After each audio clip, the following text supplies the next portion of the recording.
మన ప్రభు యేసుక్రీస్తు నామం పేరట కూడి వచ్చిన మీ అందరికీ పేరు పేరున అందరికీ వందనాలు. కొద్దిసేపు దేవుని వాక్యాన్ని మనం పరిశుద్ధ గ్రంథంలో ధ్యానించబోతున్నాం. సామెతల గ్రంథంలోని 15వ అధ్యాయం తెరుస్తారా? బైబిల్ ఉన్న వాళ్ళందరూ తెరవండి. లేదు తడుస్తుంది బైబిల్ అనుకున్న వాళ్ళు ఫోన్ తీసుకొచ్చుకుంటారు కదా, ఒకవేళ ఫోన్లో బైబిల్ ఓపెన్ చేయండి. 15వ అధ్యాయం అండి. సామెతల గ్రంథంలోని 15వ అధ్యాయంలోని 8వ వాక్యం చదువుతారా? భక్తిహీనుడు అర్పించు బలులు యెహోవాకు హేయము. బాగా గమనించండి. భక్తిహీనుడు కూడా బలులు అర్పిస్తారా? అర్పిస్తారు. భక్తిహీనుడు కూడా కానుకలు ఇస్తారా? ఇస్తారు. భక్తిహీనులు కూడా దశంభాగాలు ఇస్తారా? ఇస్తారు. భక్తిహీనులు కూడా పరిచర్య చేస్తారా? చేస్తారు. భక్తిహీనులు కూడా ఈ రోజున తోపం వేస్తారా? దీపం వెలిగిస్తారా? బలులు అర్పిస్తారంటే అర్పిస్తారట. అయితే అర్పిస్తారట. అయితే అవి యెహోవాకు ఎట్లా అండి? హేయము.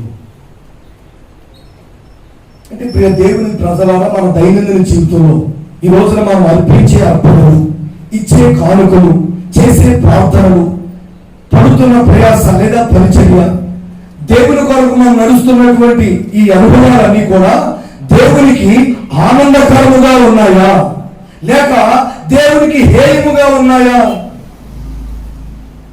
మహాజ్ఞాని అయినటువంటి బైబిల్ గ్రంథంలో పిలువబడుతున్నటువంటి సొలొమోను గారు రాసిన ఈ సామెతల గ్రంథంలో మాట ఏంటంటే, భక్తిహీనుల అర్పణలు ఆయనకు హేయములు. అంటే ఈ రోజున చాలా మంది అర్పణలు అర్పిస్తారు, చాలా మంది కానుకలు అర్పిస్తారు, చాలా మంది పరిచర్య చేస్తారు, చాలా మంది ఇంకేమో దేవుని పేరట చాలానే చేస్తారు.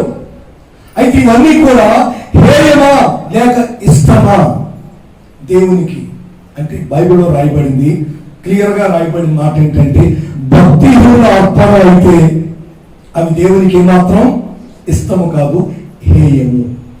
ఇప్పుడు నీ వ్యక్తిగత జీవితంలో నీ అర్పణలు, నీ కానుకలు, నువ్వు చేస్తున్నటువంటి సమస్తము కూడా దేవునికి హేయమా లేక ఇష్టమా అనేది నేను నీకు చెప్పలేదు, మీరు నాకు చెప్పలేదు. ఎవరికి వారే దేవుడు మనకు ఒక మనస్సాక్షిని పెట్టాడు కదా, ఎవరికి వారికి అర్థమవుతుంది. ఆ తర్వాత రాయబడిన మరో ప్రాముఖ్యమైన మాట చూడండి. యథార్థవంతుల ప్రార్థన ఆయనకు ఆనందకరము. వీళ్ళేమో అర్పణలు, బలులు, వీళ్ళేమో దహన బలులు, వీళ్ళేమో ఇంకేదో చాలా చేసేస్తున్నారు, అర్పించేస్తున్నారు. ఆయనేమో హేయం అంటున్నాడు. వాళ్ళేం చేయట్లే, వీళ్ళేం చేస్తున్నారు? ఏమని రాయబడింది? ప్రార్థన చేస్తున్నారట. ఆమె వాళ్ళు ఎట్లా ప్రార్థన చేస్తున్నారండి? వాళ్ళు ఎవరండి బాబు? బాగా గమనిస్తే వాళ్ళు ఎవరో ప్రార్థన చేస్తున్నారు. ఎవరో భర్తలేనా? అంటే ఈ రోజున ప్రార్థనకి ఎవరు పోవాలా? ప్రార్థన ఎవరు చేయాలా? ఈ రోజున కొంతమంది మతి లేని మనుషులు ఆలోచన చేస్తున్నారు. భర్త లేని వాళ్ళు, పిల్లలు లేని వాళ్ళు, పనులు లేని వాళ్ళు, ఇంట్లో ఎవరు లేని వాళ్ళు, ఒంటరిగా బ్రతికే వాళ్ళు, ఏ బాధల బంధువులు, బాధ్యత లేని వాళ్ళు ప్రార్థనకి బయలు పట్టుకుపోవచ్చు. వాళ్ళకేంటిలే, మరి నీకేంటంట? నువ్వెవరైనా గ్రామానికి ప్రెసిడెంట్ అనుకుంటున్నావా?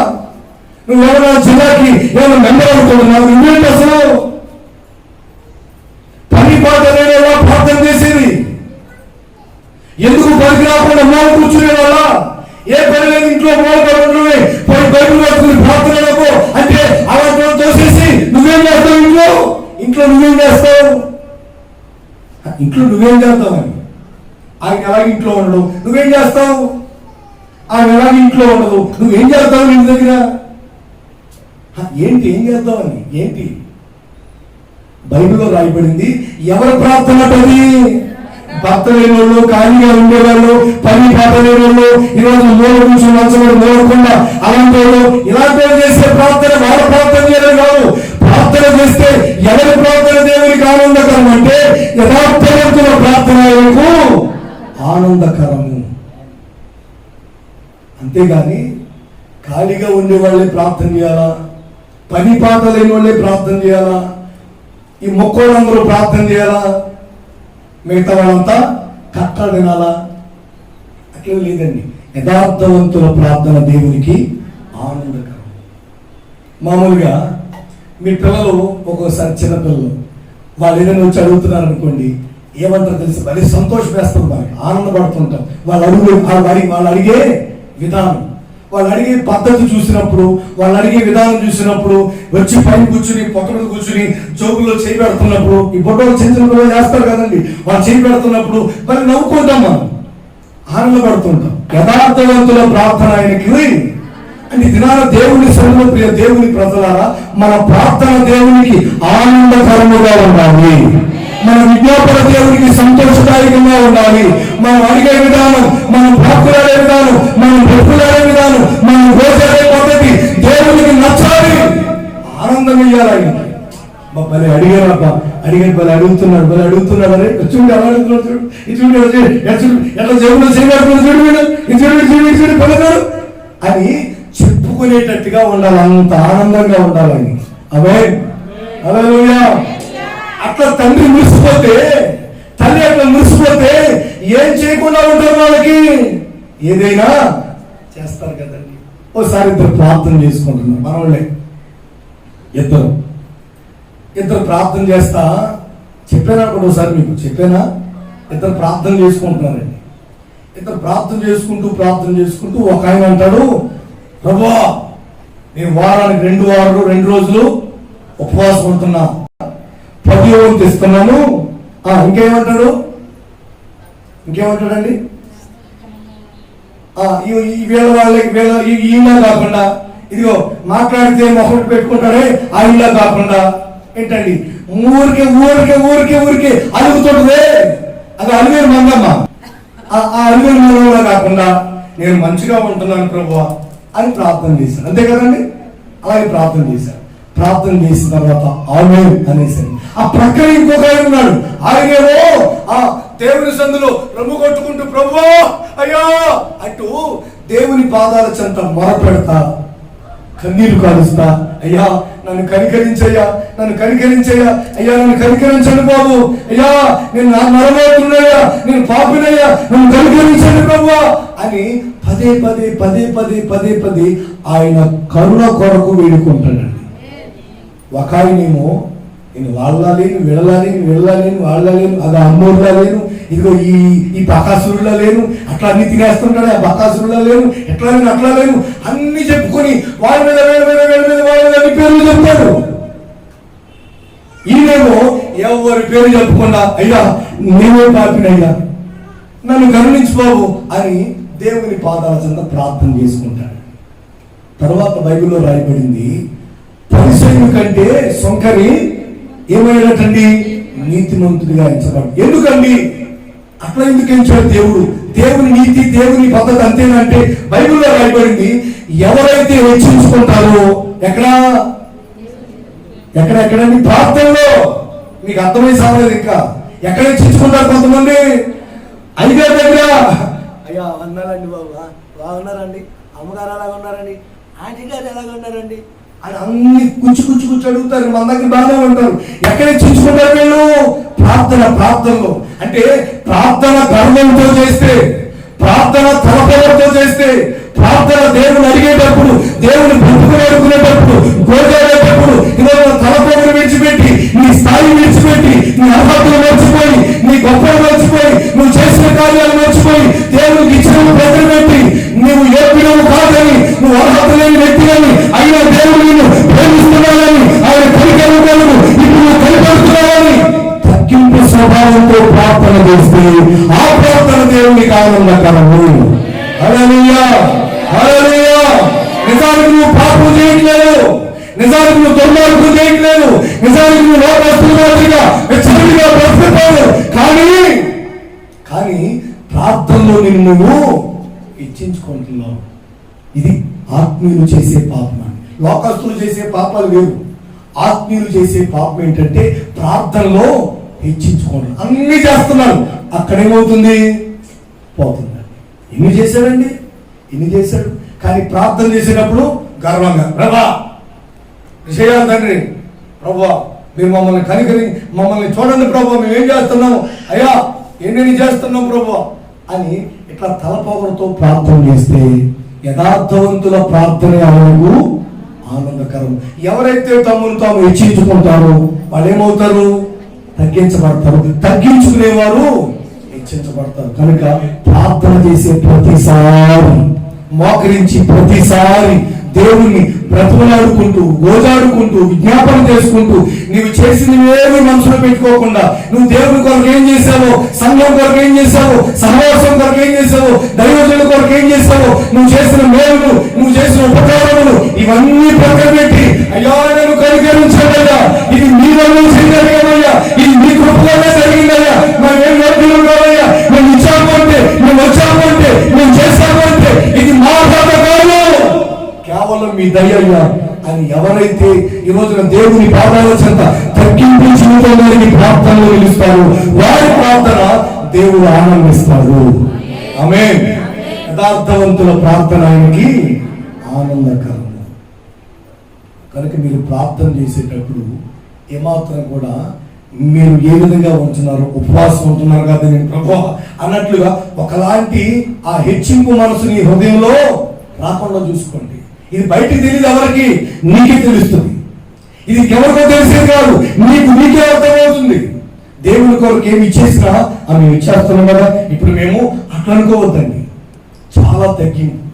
చాలా తగ్గింపు నీ ప్రార్థన అలా తగ్గింపుతో కూడినదైతే నిశ్చయంగా నీవు నీతిమంతులుగా ఎంచబడతావు. ఆమేన్. హల్లెలూయా.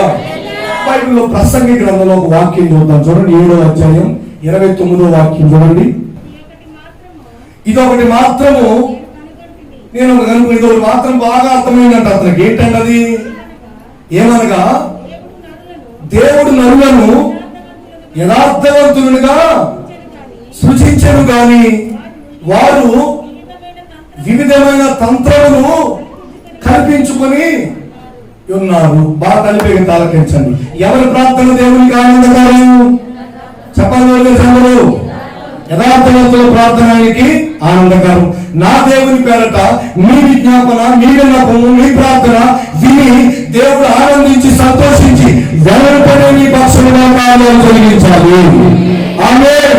మీరు ప్రార్థిస్తున్నప్పుడే సంతోషించి ఆనందించాలా. ఇదిగో చూడు ఎట్లా అడుగుతున్నాడు చూడు, ఇది చూడు ఎట్లా చేయబడుతున్నాడు, ఇది చూడు ఎట్లా మాట్లాడుతున్నాడు, ఎలా అడుగుతున్నాడు చూడు అని దేవుడు నువ్వు అడుగుతున్నప్పుడే, నువ్వు ప్రార్థన చేస్తున్నప్పుడే, నువ్వు విజ్ఞాపన చేస్తున్నప్పుడే ఆయన సంబరపడిపోవాలి.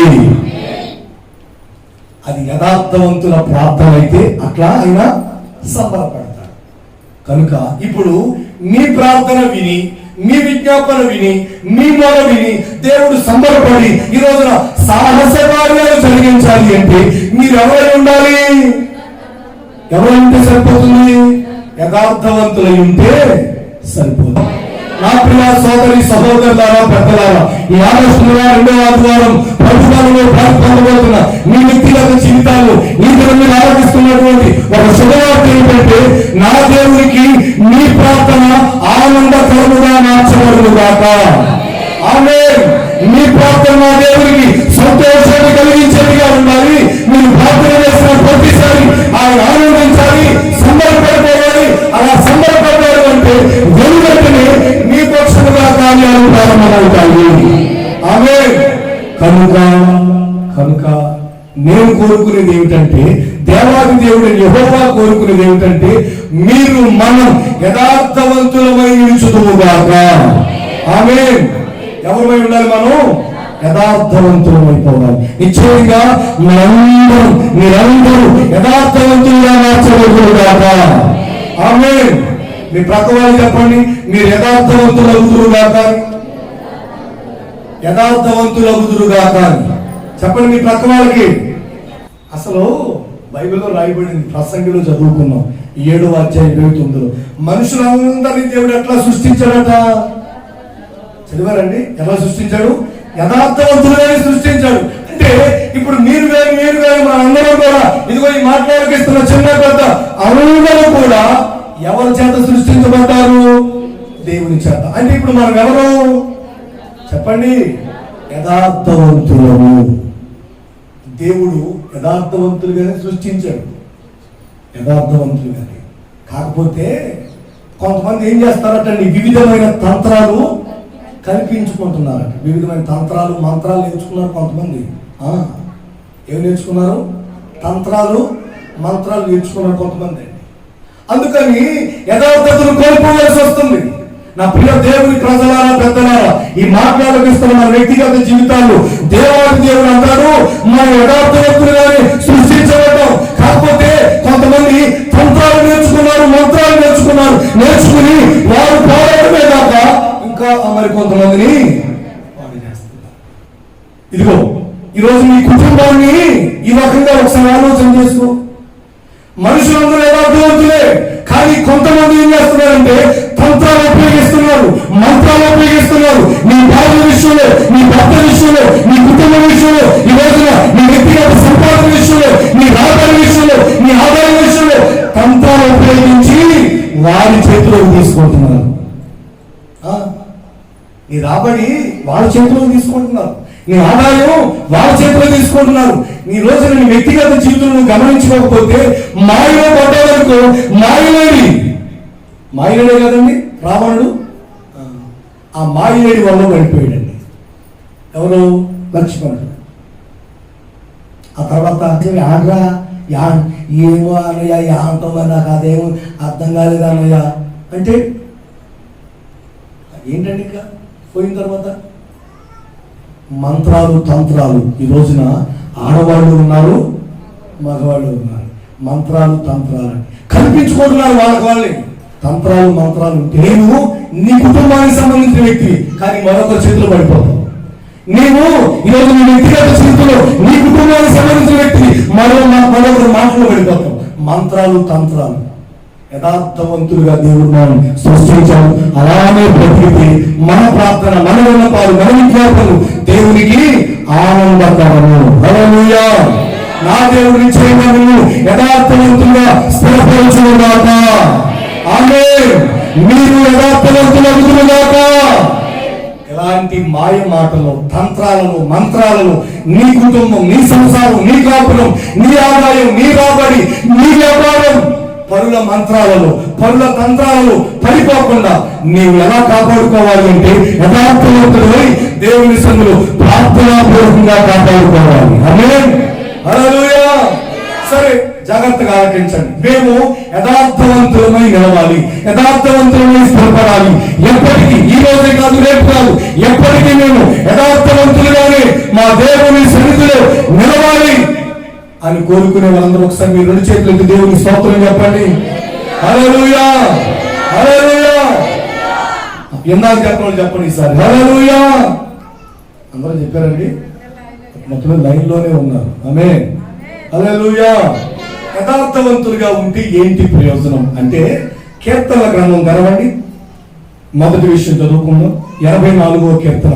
త్వరగా ముగించుకోవాలి, సమయం అవుతుంది.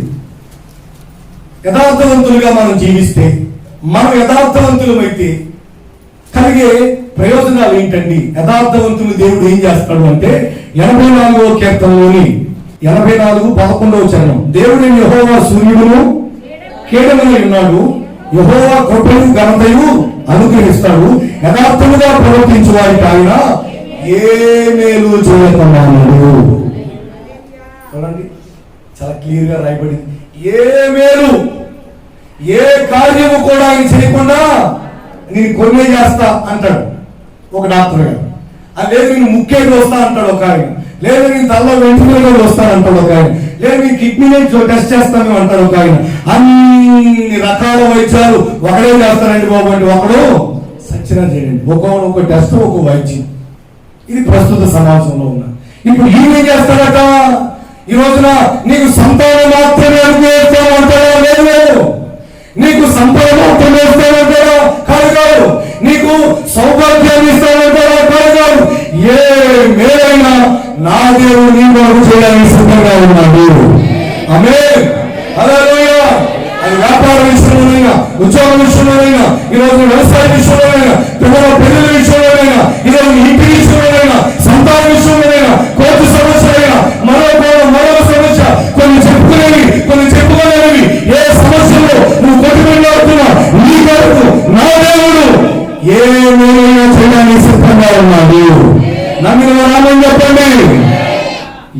చేస్తాడంటే ఏ మేలైనా చేస్తాడంట, ఏ మేలైనా చేస్తాడు. బైబిల్ అందుకునే రాయబడింది, ఆయనకు అసాధ్యమైనది లేదు కదండి.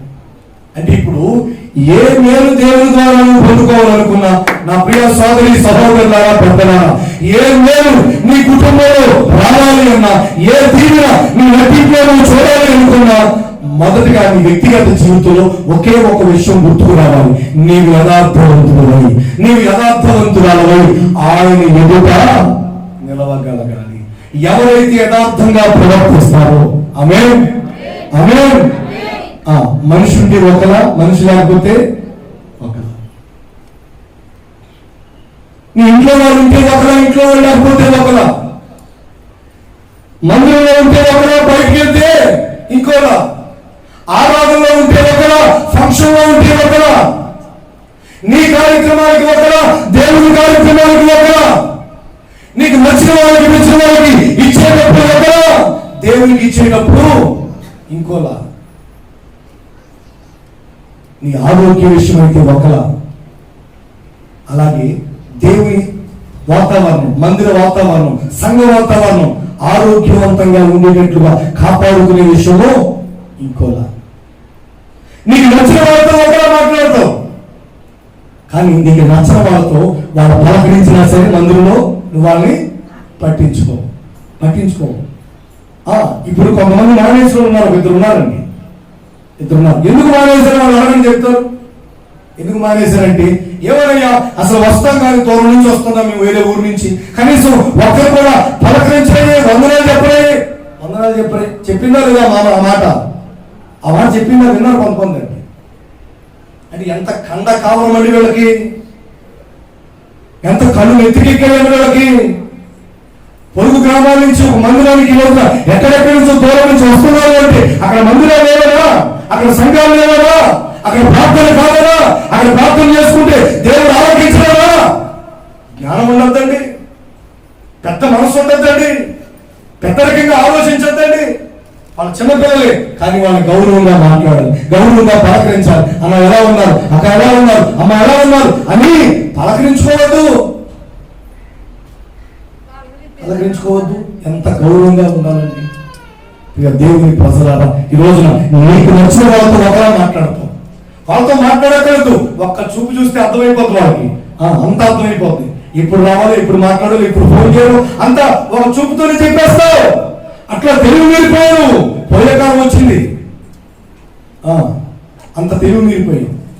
నచ్చిన వాళ్ళతో వాళ్ళ పలకరించిన, వందనాలు చెప్పిన, దగ్గర నిలబడిన, వాళ్ళ పక్కనే కూర్చుని ఫోన్ చేస్తూ పలకరిస్తూ మాట్లాడుతున్నా సరే పట్టించుకోవడం. అసలు యథార్థంగా ప్రవర్తించే వారికి ఆయన ఏ మేలు చెయ్యక మానండి. రెండో విషయం చూద్దాం. పరిశుద్ధ గ్రంథంలో 19వ కీర్తన 12-13 చదువుతారా? 12-13 అమ్మా. 19-12-13. తన పొరపాటులు కనుగొనగలవాడేవాడు, నేను రహస్యముగా చేసిన తప్పులు క్షమించిన నిర్దోషినిగా తీర్చును, దురభిమాన పాపములలో పడకుండా నీ సేవకుని ఆపును, వాటిని నన్ను యాలనెత్తును. నేను యథార్థవంతుడై అధిక ద్రోహము చేయకుండా నిందారహితుడనగుదును. ఆమేన్. తలపైకి తాళకించి మీకు అర్థమైనట్టుగా చెప్తాను. ఇక్కడ ఆయన అంటాడు, పెద్ద ఆయన అంటాడు, నేను దురభిమాన పాపములో పడకుండా నన్ను నీ సేవకుని ఆపయ్యా, వాటిని నన్ను యాలనివ్వకు. అవి నన్ను ఏలకూడదు. నేను యథార్థవంతునై నీ ఎదుట నిలుస్తానంటాడు. తలపైకి తలకిస్తే మీకు అర్థమైనట్టుగా చెప్తాను. దేవాది దేవుడు యథార్థవంతులకు ఏమేమో చేయక మానడు. రెండవదిగా యథార్థవంతుల విషయంలో ఆయన ఎలా ఉంటాడు అని బాబు అంటే, యథార్థవంతులను ఏ పాపం చేయకుండా వారిని కాపాడుకుంటూ ఉంటాడట ఆయన. ఆమేన్. ఎవరిని కాపాడుకుంటాడు? యథార్థవంతులను కాపాడుకుంటూ ఉంటాడట. నీతిమంతులు పాపం చేయడానికి చేతులు చాపకుండా ఆయన ఏం చేస్తాడట? ఆపేస్తాడటండి. పొద్దుటే సహోదరి సునీత గారు చదివారు కీర్తన ఉదయకాలపు స్తోత్ర ప్రార్థనలు. నీతిమంతులు పాపం చేయకుండా వాళ్ళ చేతులు ఏం చేస్తాడటండి? దేవుడు వెనక్కి తీసేస్తాడటండి. నీతిమంతులు పాపం చేయనివాడటండి. యథార్థవంతులను పాపం చేయకుండా దేవుడు ఆపేస్తాడు. ఓ ఇద్దరు ఊళ్ళో కొత్తగా వచ్చారండి. ఇద్దరు వస్తే ఆ ఊరి పెద్ద ఆయన ఆ అమ్మాయిని చూశాడు. మీకు తెలిసిన విషయమే, ఈ మధ్య మీకు కంగారు పడదని అర్థమవుతుంది. ఆ అమ్మాయిని చూశారు ఆ ఊరి పెద్ద ఆయన. అమ్మాయిని చూసేసరికి ఆయనకి ఎందుకో కాస్తంత సంతోషం అనిపించింది. మీకు అర్థమవుతుంది కదా, అలా అంటే అర్థమవుతుంది, అర్థం కావట్లేదా? ఆ అమ్మాయిని చూసేసరికి సంతోషం అనిపించింది. వెంటనే తన ఉంటారు కదా కొంత ఆయన చేతి కింద ఉంటారు కదండి, అలా ఫోన్ చేసి అరే అట్లా అని చెప్పేసరికి వాళ్ళు వెళ్ళిపోయి ఆ అమ్మాయిని తీసుకొచ్చేసారండి ఆ ఇంటికి. ఆ ఊరి పెద్ద ఆయనండి. మీకు అర్థమవుతుంది. అమ్మాయి తీసుకొచ్చేసి ఇక రోజు ఏం పేరు నీ పేరు ఏంటి మీరు ఏం చదువుకున్నావు ఇట్లా రోజు అర్థం పడుతున్నాడు సోది ఊరికి. తెలుసు కదండి ఎలా మాట్లాడతారు. అదే కొత్త కాపురంగా అదే కొత్త అట్లా ఉంటుందండి. కొత్త పిచ్చోడు పొద్దురు అన్నట్లుగా ఇక డైలీ ఫోన్లు డైలీ మెసేజ్లు వీళ్ళ మొఖాలు తగలయ్యా. ఇదే పని అట్లానే కదా. అలానే ఏమైపోతారు, చీకట్లో వెళ్ళిపోతారండి. రోజు మాట్లాడడం ఆ అమ్మాయితో మాట్లాడుతుంటే మొత్తం మీద ఓ రాత్రి పడుకున్నారండి. హల్లెలూయా జరిగింది. మీకు అర్థమవుతుంది. ఇప్పుడు ఆ రాత్రి పడుకుంటే కలలో దర్శనంలో దేవాది దేవుడు మాట్లాడాడు. ఎవరితో? ఈ పెద్ద ఆయనతో. అభిమలకు నువ్వు చేసే పని మంచిది కాదు. ఎవరనుకుంటున్నా అమ్మాయి? ప్రార్థన చేసే ఒక వ్యక్తి భార్య అని దేవుడే మాట్లాడి చెప్పాడండి. అభిమేలకు చెప్పాడా లేదా? చెప్పాడండి అభిమేలుకి. వెంటనే ఈయన అయ్యా నన్నేమనుకోకండి అయ్యా, నేను యథార్థముగా ఈ పని చేశాను అన్నాడా లేదా? అయ్యా నేను యథార్థంగానే చేశానయ్యా, నేను పొరపాటుగా చేయలేదయ్యా. ఏంటంటే విషయం ఏంటంటే వీళ్ళందరూ ఊళ్ళోకి వచ్చినప్పుడు ఇదిగో నువ్వు నన్ను చెల్లి, నేను చెల్లి అంటాను, అన్నయ్య అనాలి. చెప్పుకున్నారు కదండి. నేను చెల్లి అంటాను, అప్పుడు నువ్వు అన్నయ్య అనాలి. మరి అన్నయ్య అంటే నువ్వు అన్నయ్య ఎట్లా అన్న భార్య సుంచు మోహన్ గారా నేను చెప్పినా చేయడు. సరే అన్నయ్య ఇక్కడ ఈ మధ్య కూడా ఎక్కడెక్కడ వెళ్తారండి. మేనమామను కూడా ఏమంటున్నారు వీళ్ళు? అన్నయ్య. మేనమామను అన్నయ్య అంటారా? అన్నయ్య అంటే నిజంగా అన్నయ్య అనుకునేవాడిని. అన్నయ్య అంటుంటే అన్నయ్య నిజంగా అన్నయ్య. ఆ తర్వాత అర్థమైంది బావని వరసయ్యని ఏమి పిలుస్తున్నారు? అన్నయ్య పిలుస్తున్నారండి మేనమామని. అక్కడ అన్నయ్య అని పిలుస్తున్నాడు. ఈయనేమో చెల్లె అంటున్నాడు. ఈ మాటలు చెప్పుకుని ఊళ్ళోకి వచ్చారు. ఊళ్ళోకి వచ్చిన కాడి నుంచి కూడా చెల్లె నీళ్ళు పెట్టు అంటాడు. అన్నయ్య అన్న పెట్టిమంటావు అన్నయ్య అని అంటుంది ఈమె. ఈ మాటలు విని ఆయన ఏం చేశాడు? చెల్లి అనుకుంటారే సరే నేను వివాహం చేసుకున్నాం. ఇదే ఇంతకు మించి తప్పుడు ఉద్దేశం కాదండి. తప్పుడు ఉద్దేశం కాదండి. వివాహం చేసుకోవాలని అన్న ఉద్దేశంతో, మంచి ఉద్దేశంతో ఆమెను ఏమన్నాడని? చెల్లెలన్నాడని. ఏమన్నాడని? చెల్లెలన్నాడని. అదే భార్య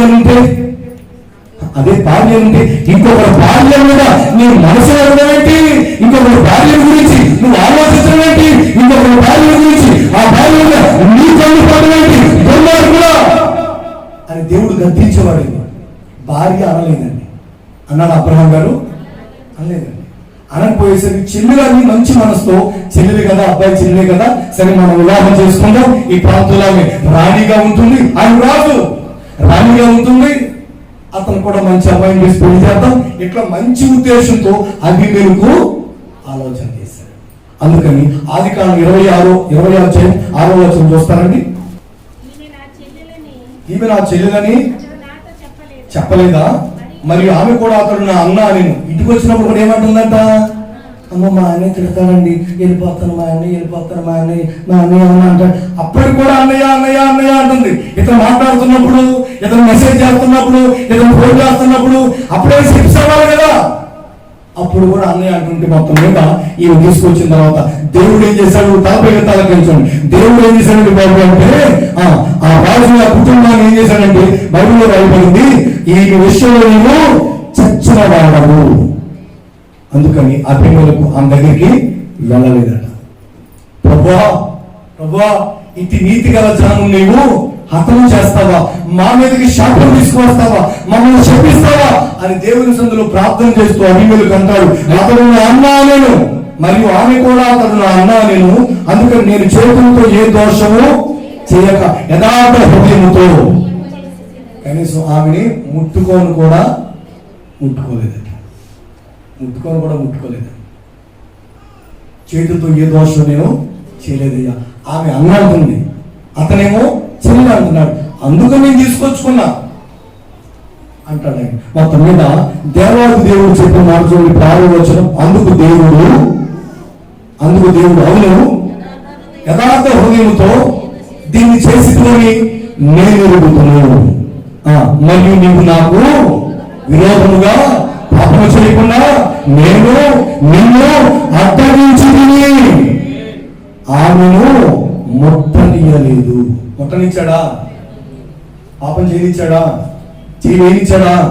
చెప్పండి.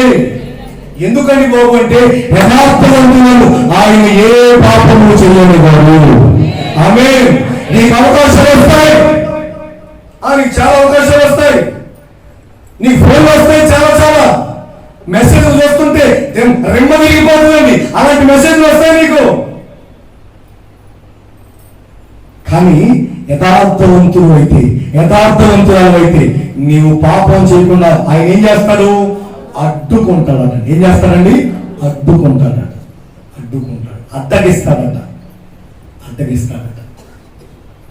ఇది నా ప్రియ దేవుని ప్రజల, యథార్థవంతులుగా ఉంటే ఏంటండి లాభం అని గమనిస్తే, యథార్థవంతులకు ఏ మేలు ఆయన చేయక మానడు. రెండవదిగా యథార్థవంతులుగా మనం జీవించడం ప్రారంభిస్తే నిశ్చయంగా ఏ పాపం మనం ఏలుతుందా? ఏలదు. ఏ పాపం మనం ఏలకుండా, ఆ పాపం మనం చేయకుండా, మన చేతులు చాపకుండా, మన కళ్ళు చూడకుండా, మన కాళ్ళు పోకుండా దేవుడే మనం అడ్డుకుని కాపాడుతూ ప్రతి క్షణము కంటి రెప్పలాగా కాపాడుకుంటాడు. ఆమేన్. హల్లెలూయా. కనుక నా ప్రియ సోదరి సహోదరులారా, పెద్దలారా, మీ వ్యక్తిగత జీవితాలు, మీ కుటుంబాలు ఈరోజు మీరు గమనించాల్సింది ఏంటంటే, యథార్థవంతులుగా జీవిస్తే ఏ వేరు చేయకుండా ఉండగా అన్ని కోణాలు మీరు మేలు కలుగుతుంది. రెండవదిగా నువ్వు యథార్థవంతులు అయితే, నా దేవుని పేరట యథార్థంగా జీవించడానికి నువ్వు సిద్ధపడితే ఏ పాపం కూడా చేయకుండా నిన్ను ప్రత్యక్షమైన కాపాడుకుంటాడు. ఆమేన్. హల్లెలూయా. మరొక మాట కూడా చదువుకుందాం. చూడండి, 112వ కీర్తనలో 2వ చరణం చూస్తారా? లేదంటే వారి సంతతి వారు భూమి మీద బలవంతులవుతురు, యథార్థవంతుల వంశపు వారు దీవించబడతారు. మూడవదిగా యథార్థవంతుల వంశాన్ని ఏం చేస్తాడు ఆయన? దీవిస్తాడా? శపిస్తాడా? దీవిస్తాడు. కనుక ప్రియ దేవుని ప్రజలారా, ఈ మూడో మాట కూడా నేను వివరించి మీకు చెప్పేస్తా, జాగ్రత్తగా ఆలకించండి. ఈ దినాన మన వ్యక్తిగత జీవితాల్లో మనం ఆశీర్వదించబడితే చాలు అనుకుంటారు కొంతమంది, మనం దీవించబడితే చాలు అనుకుంటారు కొంతమంది. కానీ దేవుని ఆలోచన ఏంటండి బాబు అంటే, నీ కుటుంబాన్ని, నిన్ను, నీ సంసారాన్ని, నీ వ్యాపారాన్ని, నీ ఉద్యోగాన్ని, ఇదిగో నిన్ను మాత్రమే కాదు, నీ తరువాత నీ వంశము కూడా ఆశీర్వాదకరంగా ఉండాలి అనేది దేవుని ఆలోచన. ఆమేన్. నీ తర్వాత నీ వంశం కూడా. ఎట్లా అండి పాస్టర్ గారు, ఎలా చేస్తాడే? ఆయన ఏరే పెట్టేస్తున్నావు, మేము ఏరే పెట్టేస్తున్నావు. నువ్వు పెట్టేస్తావు. ఆడి బాధ ఆడి పడతాడు, ఆడి బాధ పడతాడు అని నువ్వు ఏరే పెట్టేస్తావు. మాట ఎంటలేదు, చెప్పిన మాట నిలబడట్లేదు, తెలుస్తుంది ఏరే ఉంటే మొగుడుతో అని ఏరే పెట్టేశానండి. మా కోడల్ని పెట్టేస్తాను. అయితే దేవుడు ఏం చేస్తాడు తెలుసా? నిన్నే కాదు, నీ వంశపు వారందరినీ ఆయన ఆశీర్వదించాలి అనుకుంటున్నాడు.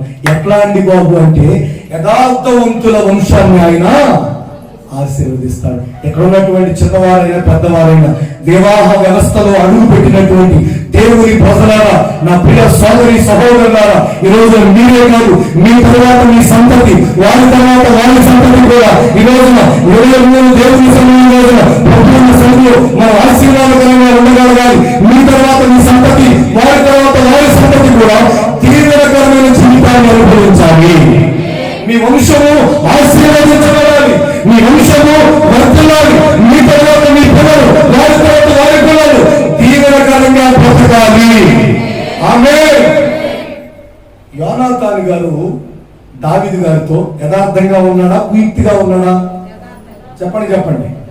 దావీదు గారితో ఎలా ఉన్నాడు యోనాతాను గారు? యథార్థంగా ఉండేవాడు, చాలా యథార్థంగా, నమ్మకంగా. అన్నా దావీదన్నా, మా నాన్న చాలా విరోధంగా ఉన్నాడన్న నీ మీద. అన్నా ఈరోజు ఎవరికో ఫోన్ చేస్తుంటే విన్నానన్నా, నీ మీద బాణాలు వేయడానికి, నీ మీద బలం వేసడానికి ఆయన ఆ సిద్ధంగా ఉన్నాడన్నా. నువ్వు ఇంట్లో గుండె వస్తావట, రాగానే ఆయన బలి వేస్తాడటన్నా, నీ మీద నేను గోడకి పొడుస్తాడటన్నా. నీ గురించి ఎవరికో చెప్పాడన్నా నేను చంపుకొని. నేను ఫోన్లో మాట్లాడుతుంటే విన్నానన్నా. ప్రతి విషయాన్ని స్నేహితుడైన దావీదుకి అన్ని చేరవేస్తూ ప్రాణ స్నేహితుడిగా అతని విషయంలో యథార్థవంతుడిగా యోనాతాను గారు ఉన్నాడండి. సౌలు చనిపోయాడు, యోనాతాను యుద్ధంలో చనిపోయాడు. ఇక సౌలు వంశం లేదు అనుకున్నారు. సౌలు చచ్చాడు. దావీదుని ఏడిపించి, దావీదుని తిప్పి, దావీదుని అరణ్యాలు పాలు చేసి, దావీదుని శ్రమపరిచి సౌలు చనిపోయాడు. సౌలు వంశం లేకుండా పోయింది. ఇప్పుడు దావీదు రాజు అయిపోయాడు అనుకున్నారు అందరూ. కానీ దేవుడి ఆలోచన ఏంటో, దేవుని ఆలోచన ప్రకారం ఏం జరిగిందని బాబు అంటే, యోనాతానికి ఒక కుంటి కుమారుడు ఉన్నాడు. ఎవరతను? కుంటోడు, నడవలేడండి, కాళ్ళు లేవు, కుంటాయి. మెఫీబోషెత్ అతని పేరు. సత్రాల్లోనూ అక్కడ భోజనాలు పెడతారు కదా, అక్కడ ఎవరు సంతర్పణ పెడతారు కదా, ఏదో చేస్తారు కదా, అలాంటి చోట భోజనాలు చేయాలి, అంతే కదండి. కుంటాయిని అక్కడ చేయాలండి. కానీ ఇప్పుడు ఎక్కడున్నాడండి బాబు అంటే, రాజుగారి పక్కనే కూర్చొని భోజనం చేస్తున్నాడు. ఆమేన్. దేవాది దేవుడు అతను ఎంతగా ఇచ్చించాడంటే, మెఫీబోషెతు రాజు భోజనం చేస్తున్నాడు. మెఫీబోషెతు కుటుంబం సదాకాలం రాజు వాళ్ళ దగ్గరే భోజనం. ఈ రోజున మనమే కాదు, మన తర్వాత మీ కుమార్తెలు ఉన్నారా, మీకు కుమారులు ఉన్నారా, మీ తర్వాత వారి జీవితాలు కూడా మీకంటే ఆశీర్వాదకరంగా ఉండాలి, మీకంటే దీవెనకరంగా ఉండాలి. మీరైనా కొన్ని శ్రమ పడుతూ, ఇబ్బంది పడుతూ, చాలా రోజులు పడుతున్నారు కదా, అలాంటి పరిస్థితులు లేకుండా వాళ్ళు ఆరాముగా దీవెనకరంగా ఉండాలి. మీ సంతానం ఎట్లా వీలవుతుందండి అంటే, బైబిల్లో రాయబడింది, యథార్థవంతుల వంశపు వారు దీవించబడతారు. నా ప్రియ దేవుని ప్రజలారా, ఈ మాట్లాడించిన మీరు యథార్థంగా జీవించడానికి, దేవునితో యథార్థవంతులుగా నిలవడానికి మీరు సిద్ధపడి యథార్థమైన జీవితాన్ని జీవించగలిగితే నిశ్చయంగా ఏ వేళ దేవుడు చేస్తాడు. మీరు పాపం చేయకుండా అడ్డుకుంటాడు. మీ తర్వాత వంశపు వారిని కూడా దేవుడు అత్యధికంగా దీవిస్తాడు. వీళ్ళేమవుతారు? రేపు పెళ్లి అవుతుంది, వీరికి ఎలాంటి భర్త వస్తాడు, ఇతనికి ఎలాంటి భార్య వస్తుందో, వాళ్ళు ఎలా బతుకుతారు, మమ్మల్ని ఎలా చూస్తారు, ఇవన్నీ వదిలిపెట్టేసేయండి. మీరు యథార్థంగా జీవించు. ఆ యథార్థత వారి జీవితాలకు ఆశీర్వాదకరంగా ఉంటుంది. నీవు యథార్థంగా ప్రవర్తించు, వారి తల మీదకి పరలోకపు దీవెనలు దిగి వస్తాయి. ఆమేన్.